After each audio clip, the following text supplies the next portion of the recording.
Olá, meu nome é Rodrigo Cássio, sou professor da Faculdade de Informação e Comunicação da UFG, a Universidade Federal de Goiás. Esse é o segundo vídeo de uma série que eu tenho gravado sobre temas contemporâneos de pesquisa em comunicação. Ele vai tanto para o meu canal do YouTube como para o canal da minha faculdade, que é o FIC no YouTube. Eu não sei onde você está assistindo agora, mas é possível que esse conteúdo esteja presente em mais de um lugar na internet e no YouTube. É uma parceria também com o Estado da Arte, a revista do Estadão, e esse tema que eu vou abordar hoje, em particular, ele está vinculado ao grupo de pesquisa sobre o bolsonarismo, o novo fascismo brasileiro, que é um projeto do LABO, o Laboratório de Política, Comportamento e Mídia da PUC de São Paulo. É um projeto de pesquisa do qual eu participo como professor da Universidade Federal de Goiás. Estou vinculado a esse projeto e a minha discussão sobre o bolsonarismo é pela via da estética, é justamente a respeito da chamada estética do bolsonarismo.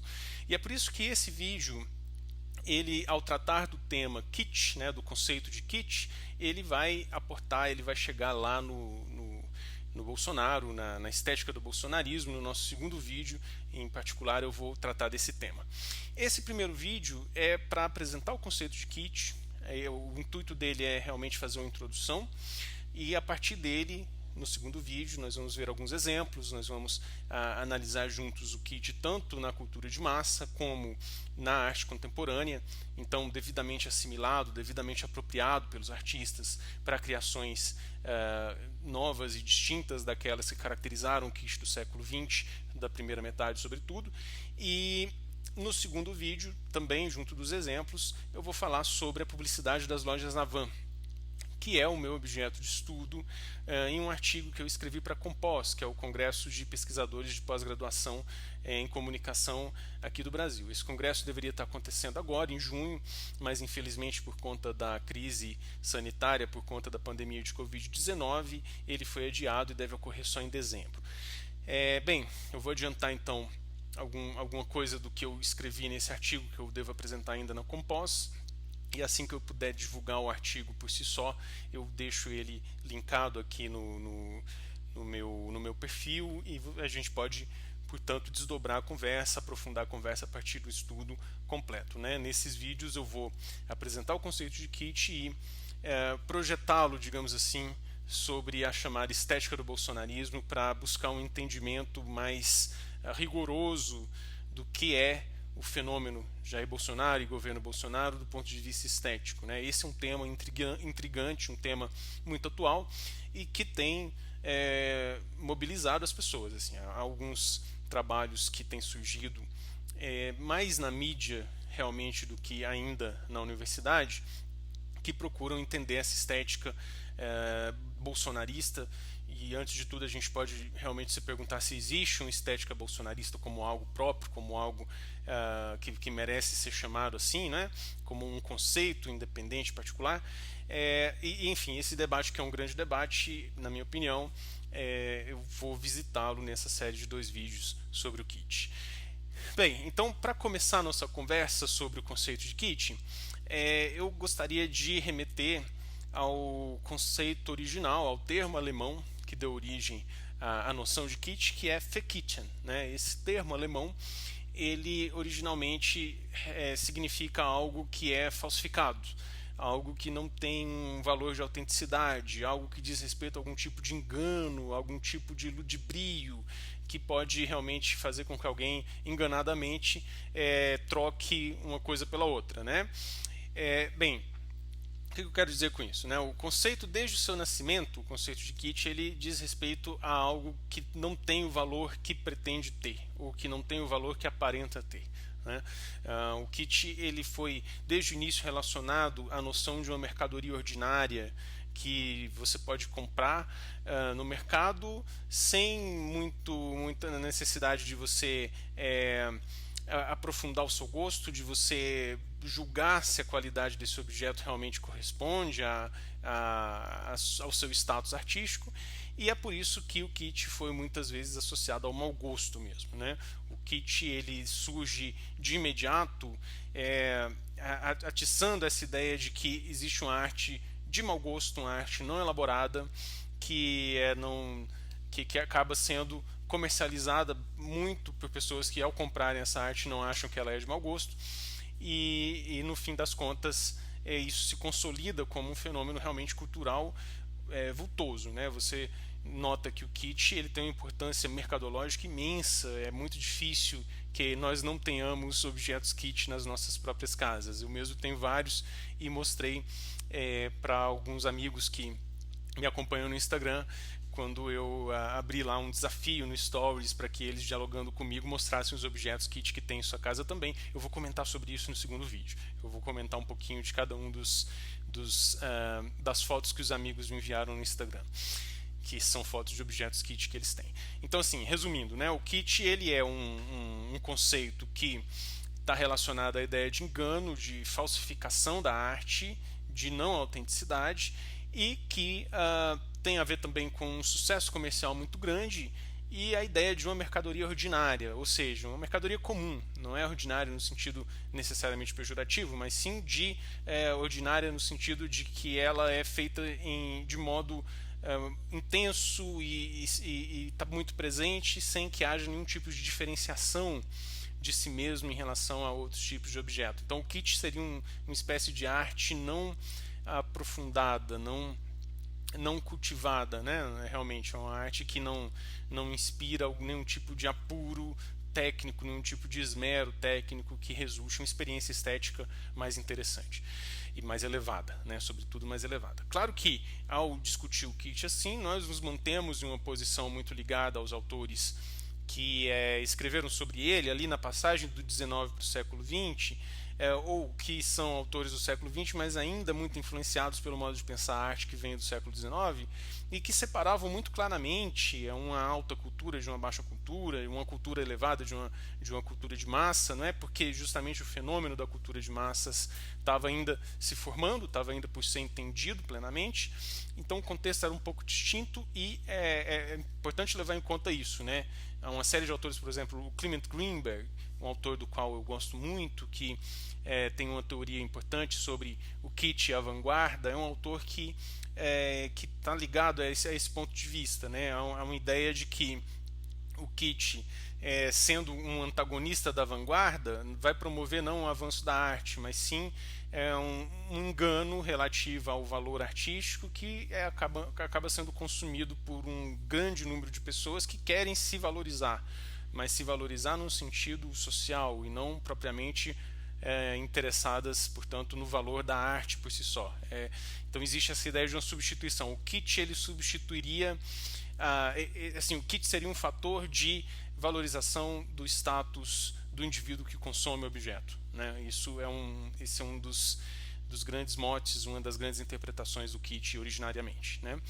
Agora, tem um outro aspecto que eu acho importante de se destacar e que vai muito na direção do entendimento do bolsonarismo, que é o fato de que o kit ele resulta de um empobrecimento da experiência estética do romantismo.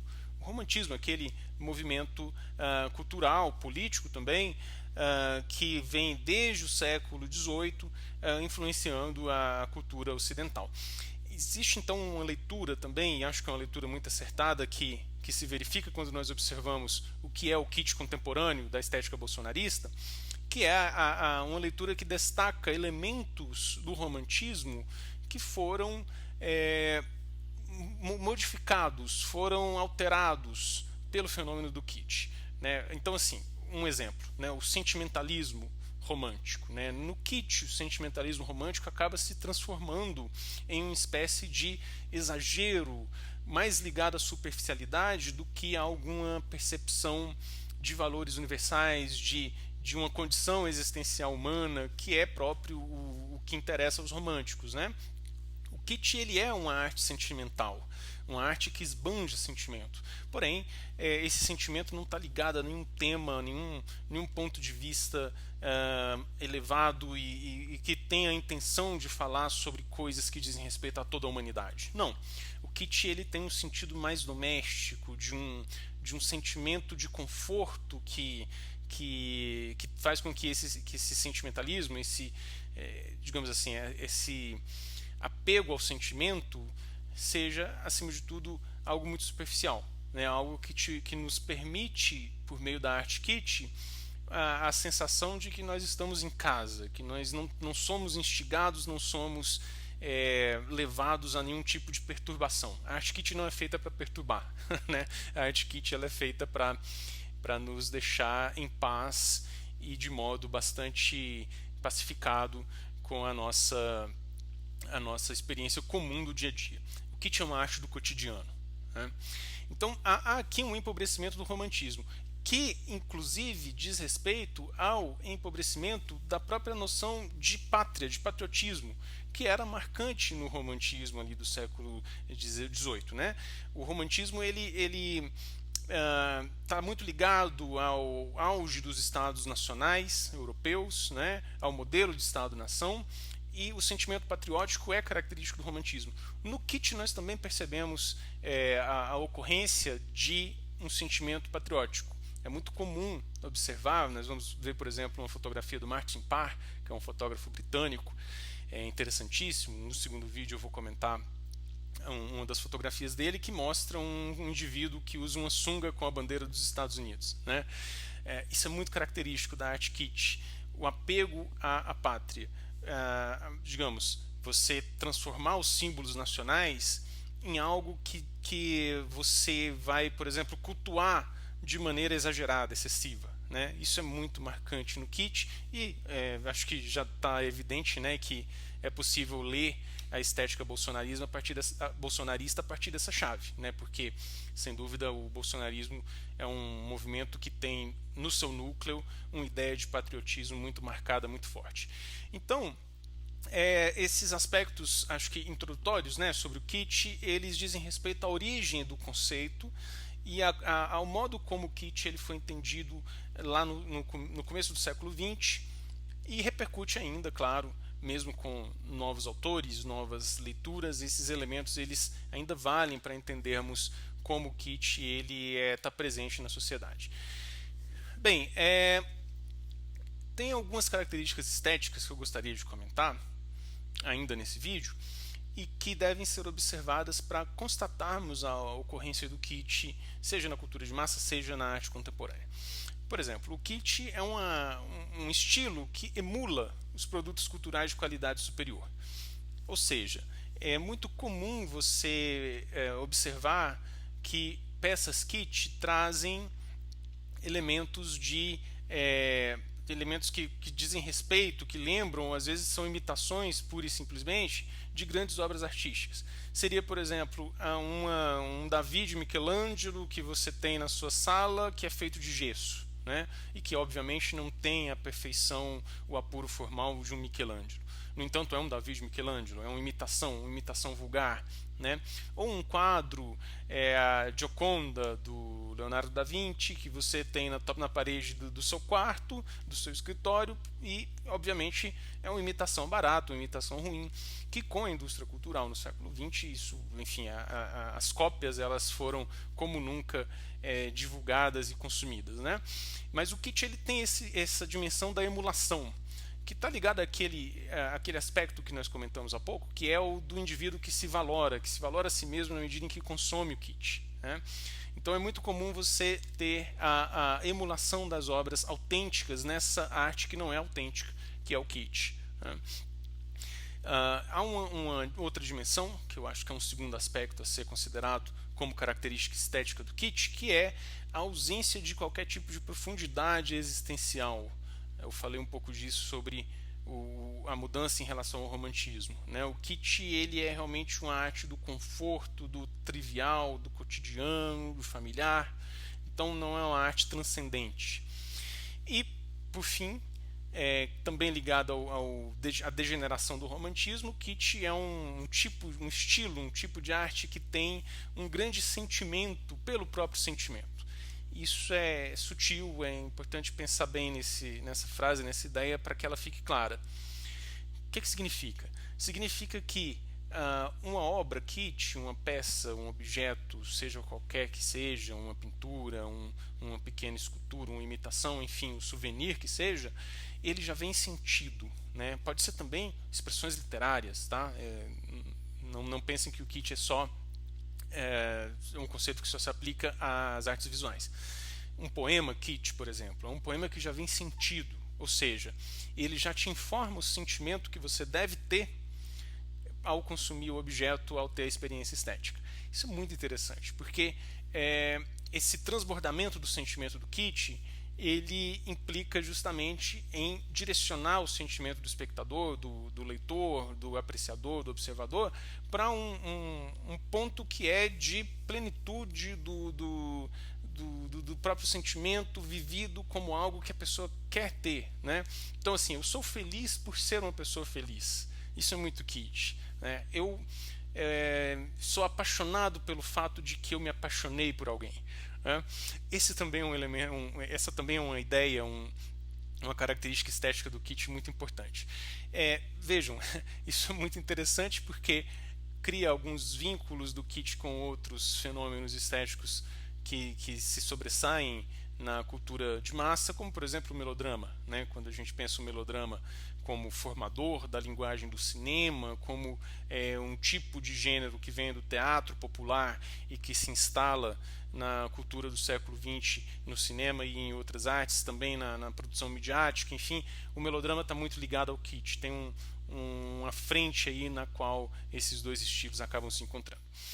E para fechar esse vídeo, eu quero comentar com vocês sobre as características formais do kit. Quero comentar 5 características que são apresentadas pelo Abraham Malls, o autor desse livro que eu estou mostrando para vocês, chamado O Kit. É um dos livros mais importantes, na minha opinião, para se entender o kit do ponto de vista formal. E o Malls ele tem aí uma tese, uma teoria que trata de 5 princípios que seriam os princípios matriciais, os princípios básicos do kit como estilo, né? Então, indo um por um, né? Vamos falar de cada um pouquinho. O primeiro princípio seria a inadequação, ou seja, o kit ele é um tipo de arte que sempre te dá a impressão de que aquele objeto que você está apreciando ele está fora de lugar, ou ele foi formado de uma maneira inadequada porque ele não deveria ter as dimensões que ele tem, ele não deveria ter as cores que ele tem, ele não deveria ter a posição no conjunto que ele tem, né? Existe um princípio de inadequação que acho que é um dos mais marcantes aspectos formais do kit. Por exemplo, o kit gosta muito de miniaturas e de gigantismo, de objetos gigantes. Então você sempre vai ver na arte kit essa modificação das dimensões originais dos objetos, sempre para mais ou para menos, de maneira intensiva.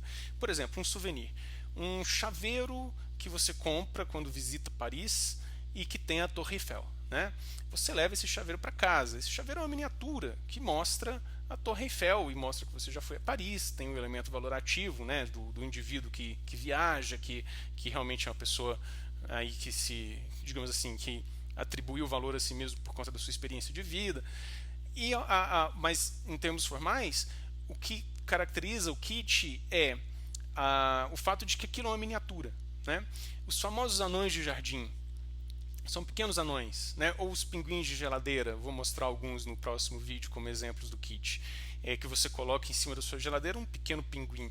Geralmente são miniaturas, né? que são kit, que são colecionáveis, que são vendidas, comercializadas de modo muito fácil, muito forte, né? Então, o princípio da inadequação, de fato, é característico do kit. Um segundo princípio é o princípio da acumulação. É a ideia de que o kit ele se realiza por meio de um sempre mais, de você sempre ter mais daquilo. E quando, por exemplo, você harmoniza um ambiente ao modo kit, você vai ter uma série de elementos.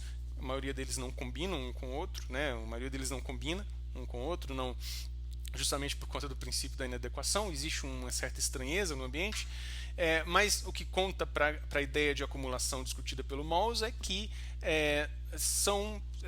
a ideia é você vai sempre acumular o máximo que você puder, é sempre mais, né? Você tem então assim objetos colecionáveis, ou um anão de jardim não basta, é preciso que você tenha os 7 anões em volta da Branca de Neve, ou que você tenha mais que isso. Então assim, a ideia é de que você tem que acumular sempre elementos, e encher a sua percepção de estímulos é um aspecto característico do kit, né? O kit é um tanto quanto poluído, né, por assim dizer. O kit é poluído visualmente falando. Mas não só visualmente. E aí a gente entra já na terceira característica formal do kit, que é o princípio da sinestesia. Essa ideia de acúmulo constante, de sempre mais, buscar sempre mais, acaba implicando na ideia de que o kit ele vai preencher os nossos sentidos de maneira total, né? Então você, na experiência do kit, vai tanto ver muito, como também vai ouvir muito, como vai, enfim, perceber por meio do seu olfato, o aroma de alguma coisa. O kit ele busca a ideia de preenchimento dos sentidos do sujeito em relação à arte, de modo totalizante, né? Então, assim, por exemplo, imagine um cuco, né? O cuco é um relógio cuco, né? Ele é um objeto kit clássico, né?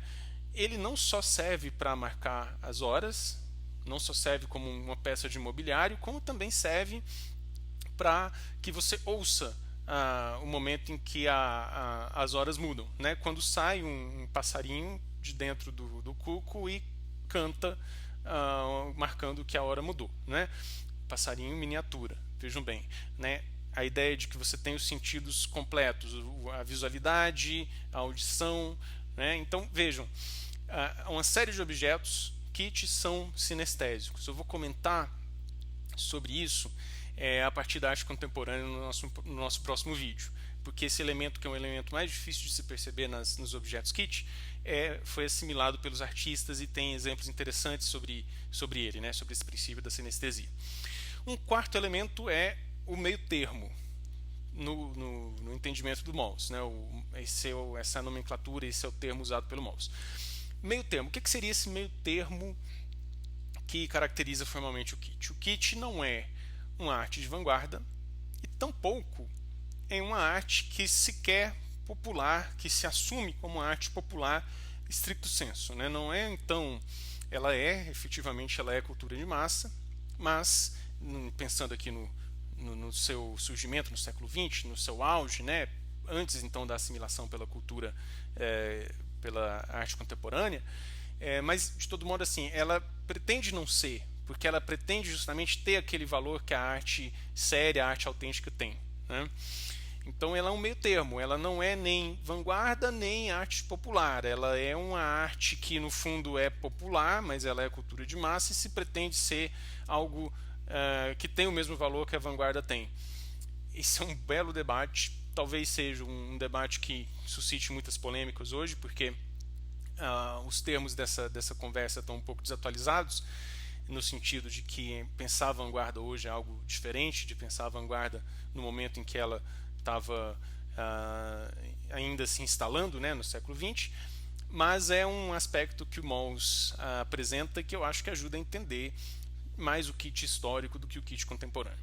E por fim, o quinto dos elementos que o Mawes propõe é o princípio do conforto. O kit é uma arte que te conforta. O kit é uma arte que gera, que produz um bem-estar de pertencer a um ambiente que não tem nada de refinado, que não tem nada de avançado, de sofisticado, e que portanto, sem grandes cobranças. Assim, um ambiente no qual você não se sente cobrado por nada. Na verdade, você está ali relax, né? Então, assim, existe uma ideia de conforto que é muito própria do kit também. Então, aqui são cinco aspectos formais: a inadequação, a acumulação, a sinestesia, o meio termo e o conforto. São aspectos formais do kit segundo Abraham Mawes, e que no próximo vídeo, na próxima gravação que eu fizer, eu vou utilizar esses 5 elementos formais para discutir alguns exemplos e aí chegar à estética bolsonarista, ok? Então esse vídeo é uma introdução. Próximo vídeo nós aprofundamos a conversa. Continuem comigo, sigam o canal, seja o meu canal pessoal, seja o canal da FIC, e vocês são sempre bem-vindos. Estou super aberto a conversas, a diálogos. Será um prazer receber os comentários de vocês. Até a próxima, muito obrigado.